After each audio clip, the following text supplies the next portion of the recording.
ஓம் ஸ்ரீ ஸ்ரீம். வணக்கங்க. அனைவரையும் மறுபடியும் சேனலில் சந்திப்பதில் மிக்க மகிழ்ச்சி அடைகிறேன். இந்த பதிவில் நாம் பார்க்க இருக்க போகிறது சீதள சஷ்டி விரதம். இதே மாதிரி சீதளா சப்தமி, சீதளாஷ்டமி அது மாதிரி நிறைய உண்டு. உங்களுக்கு சீதள அஷ்டகம்னு அம்பாள் பேர்லேயும் உண்டு. சீதள அம்பாள் அப்படின்ற பெயரில் நிறைய அம்பாள் நமக்கு கும்பகோணம் பக்கத்தில் நிறைய புராதன கோயில்கள்லாம் இருக்காங்க.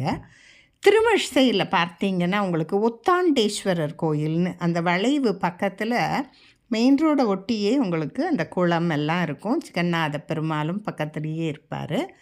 அந்த அம்பாள் பேர் பார்த்திங்கன்னா சீதள அம்பாள் குளிர்ந்த நாயகி சமேத உத்தாண்டேஸ்வரர் தான் அந்த பெயர். இதற்கு என்ன சிறப்பு அப்படின்னு பார்த்தீங்கன்னா, சில சீதளம் சம்பந்தப்பட்ட அந்த மாதிரி நோய்களுக்கெல்லாம் இந்த அம்பாளை வழிபடுவதும் அந்த சீதள அஷ்டகம் அப்படிங்கிற ஒரு விஷயத்தை சொல்கிறதும் பிரத்யேகமான சில நைவேத்தியங்களும் சில வகையான பூஜைகளும் சிறப்பாக இந்த அம்பாளுக்கு நடைபெறும். வட மாநிலங்களில் பார்த்திங்கன்னா இந்த சீதளா சஷ்டி அப்படிங்கிறத பார்த்திங்கன்னா பார்வதி தேவிக்கும் சிவபெருமானுக்கும் திருமணம் வைபவம் நடக்கின்ற ஒரு விசேஷமான நாளாக 3-4 நாட்களாக உங்களுக்கு எப்படி நமக்கு இங்கே பிரம்மோத்சவம் போல் அங்கே அந்த திருவிழா திருமண வைபவம் நடைபெற்று வருகிறது. இன்றளவும் அது நடைபெற்று கொண்டு வருகிறது. நம்ம ஊரில் சீதள சஷ்டி என்பது முருகப்பெருமானை நினைந்து பூஜிக்கின்ற ஒரு அற்புதமான சஷ்டி விரதம். இந்த சீதள சஷ்டி அப்படின்னு பார்த்தீங்கன்னா உங்களுக்கு ஆனி மாதத்தில் வருகின்ற வளர்பிறை சஷ்டியாகவும் நமக்கு வருவது ஒரு அற்புதமான ஒரு சஷ்டி விரதம். சஷ்டியில் இருந்தால் அகப்பை என்கின்ற கருப்பையில் குழந்தை வரும் என்பது ஆன்றோர் வாக்கு, பெரியோர் வாக்கு, சித்தர்கள் வாக்கு, நிறைய குருமார்களுடைய வாக்கும் இதுவே தான். அந்த நாள் அன்னைக்கு நம்ம என்ன செய்யலாங்கிறத மட்டும் எளிமையாக இதில் பார்த்துக்கலாம். முருகனுடைய வழிபாடு அன்றைய தினம் மிகுந்த சிறப்பான பலன்களை தரும். நம்ம செய்ய முடியலன்னா கூட 4 பேருக்கு இதை எடுத்து சொல்லி முருகனுக்கு அவங்க மூலமாக ஒருத்தர் போய் செஞ்சால் கூட அதுவும் நமக்கு ஒரு புண்ணிய சக்தியை கொடுக்கும். குழந்தை வரம் வேண்டுபவர்கள் சில வைத்திய விஷயங்களுக்காகவும் முருகப்பெருமானை இந்த சீதள சஷ்டி நாளன்று அவரவர்கள் உடல் வயது வசதிக்கேற்றாற் போல விரதங்களை அனுஷ்டிக்கலாம். நீங்கள் உண்ணான் நோன்பு இருக்கிறீங்களா, எப்படி வேணுமோ, இல்லை வெறும் லிக்விட் ஃபுட்ஸ் எடுத்துக்கிறோம், நாங்கள் ஆஃபீஸ்க்கு போகணும் அதனால் எங்களுக்கு உண்ணான் நோன்பு இருக்க முடியாது, இல்லை நாங்கள் உப்பு போடாமல் ஏதாவது ஒரு சங்கல்பம் வச்சுக்கிட்டு நீங்கள் அன்னைக்கு விரதமாக இருந்து அந்த சில பேர் பார்த்திங்கன்னா அன்றைக்கி காலையில் அதிகாலை எழுந்து நீராடி நீர் பூசி இந்த விஷயத்துக்காக இருக்கேன்னு ஒரு சங்கல்பம் பண்ணிட்டு இருப்பாங்க. சில பேர் இது முக்கியமாக எப்படி கடைப்பிடிக்கணும் அப்படின்னு பார்த்தீங்கன்னா அந்த திதி சஷ்டி திதி ஆரம்பிக்கிற நேரத்தில் இருந்து அந்த திதி முடிகிற நேரத்துக்கு வரைக்குமே நீங்கள் இந்த விரதம் என்கின்ற ஒரு விஷயத்தை நீங்கள் அனுஷ்டிக்கலாம். அந்த வகையில் இதில் நேரமும் குறிப்பிடப்பட்டிருக்கு. உங்களுக்கு பார்த்தீங்கன்னா 19ஆம் தேதி வெள்ளிக்கிழமை மாலை 5 மணி அளவில் சஷ்டி திதி ஆரம்பமாகின்றது.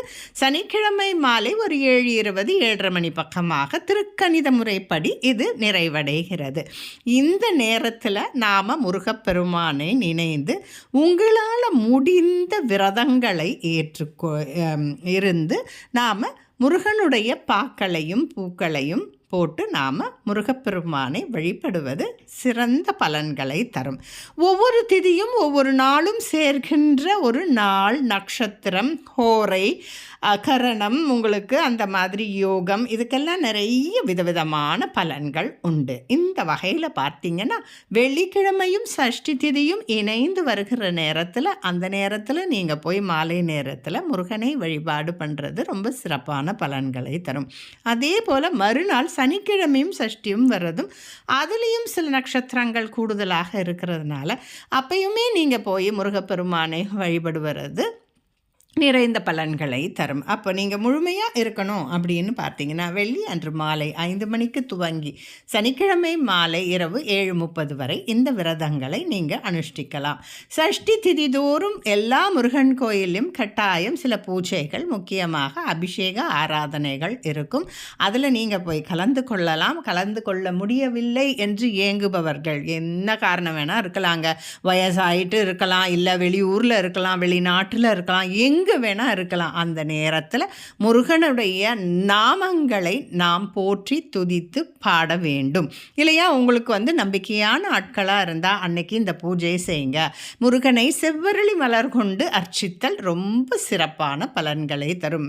சிவப்பு வண்ண மலர்கள், விருச்சிப்பூ, செம்பருத்திப்பூ, செந்தாமரைப்பூ, இந்த மாதிரி சிவப்பு வண்ண மலர். அதுக்காக மற்ற பூவெல்லாம் போடக்கூடாதா அப்படியெல்லாம் கிடையாதுங்க. நீங்கள் எந்த வாசனையுள்ள மணமான மலர்களை மட்டும்தான் எந்த சுவாமிக்குமே நாம் அர்ச்சனைக்கோ மாலை கட்டி போடுவதற்கோ உபயோகப்படுத்துவது ரொம்ப சிறப்பு.